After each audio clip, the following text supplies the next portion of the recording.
Hi all, welcome back to my channel. Tea cake எப்படி பண்ணலான்னு பார்க்கலாமா? அதுக்கு வந்து ஒரு கப் மைதா எடுத்துக்கணும்.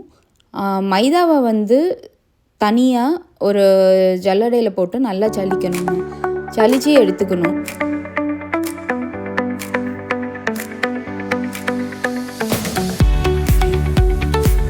நான் இதோட ஒரு ஸ்பூன் வந்து பேக்கிங் பவுடர் ஆட் பண்ணியிருக்கிறேன். பட் இதில் காட்டுறதுக்கு விட்டு போச்சுங்க.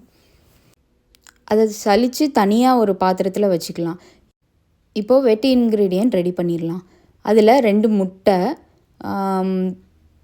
3/4 cup of sugar, 1/4 cup melted butter, அது கூட வந்து 1 ஸ்பூன் வெனிலா எக்ஸ்ட்ராக்ட்.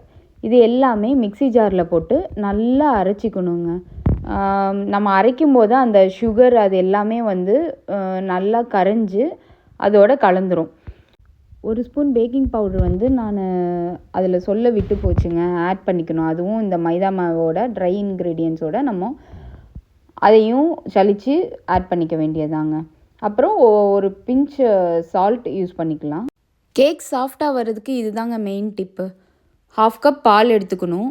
அதோட 2 ஸ்பூன் பட்டர் போட்டு நல்லா கொதிக்க வச்சு சூடாக வந்து இந்த ட்ரை இன்க்ரீடியன்ஸோடு நம்ம ஆட் பண்ணணுங்க. நான் வந்து ஒரு 30 செகண்ட்ஸ் வந்து மைக்ரோவேவ் தான் பண்ணியிருக்கேன். பால் மைக்ரோவேவ் இல்லை அப்படின்னா நீங்கள் சாதா அடுப்பில் கூட பாத்திரத்தில் நல்லா கொதிக்க வச்சு கூட நம்ம ஆட் பண்ணிக்கலாங்க.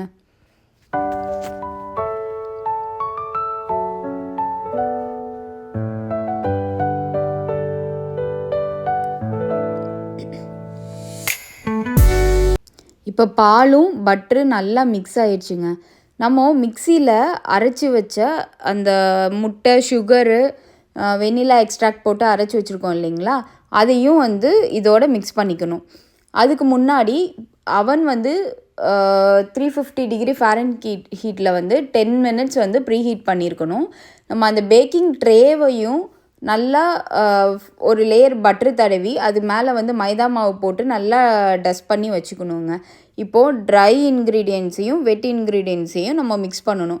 அதாவது இப்போ வெட் இன்க்ரீடியன்ஸ் வந்து பார்த்திங்க அப்படின்னா மொத்தமாக ஊற்றாமல் பாதி பாதியாக ஊற்றணுங்க. அப்போ தான் நமக்கு வந்து கட்டி கட்டாமல் இருக்கும். ஸோ நல்லா ஒன்ஸ் வந்து லாஸ்ட்டு செகண்ட் ஆஃப் வந்து ஊற்றும்போது நல்லா ஜென்டிலாக வந்து அதை மிக்ஸ் பண்ணணுங்க. ஜென்டிலாக மிக்ஸ் பண்ணால் தான் அந்த கேக் வந்து நல்லா சாஃப்டான டெக்ஸ்சர் கிடைக்கும்.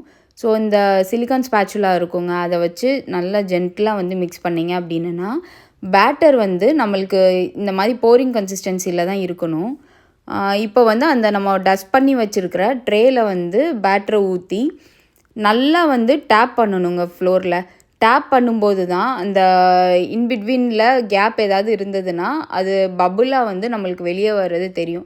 ஸோ அப்படி வந்துச்சு அப்படின்னா நம்மளுக்கு நடுவில் வந்து அதாவது கேக் வந்து குக் ஆகும்போது பார்த்திங்க அப்படின்னா இன்பிட்வீனாக வந்து கொஞ்சம் பார்ட்ஸ் வந்து மிஸ் ஆகிருக்கும். அந்த மாதிரி இல்லாமல் ஈவனாக வந்து குக் ஆகிருக்கும்.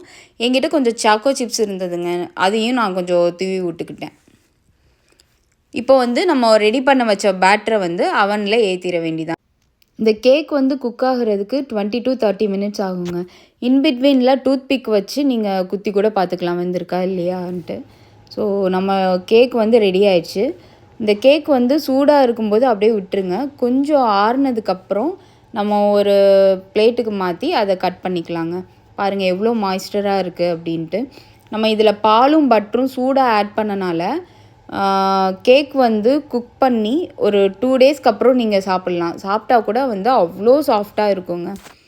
கண்டிப்பாக ஒரு தடவை ட்ரை பண்ணி பாருங்கள். தேங்க்ஸ் ஃபார் வாட்சிங் அண்ட் சப்ஸ்கிரைப் மை சேனல்.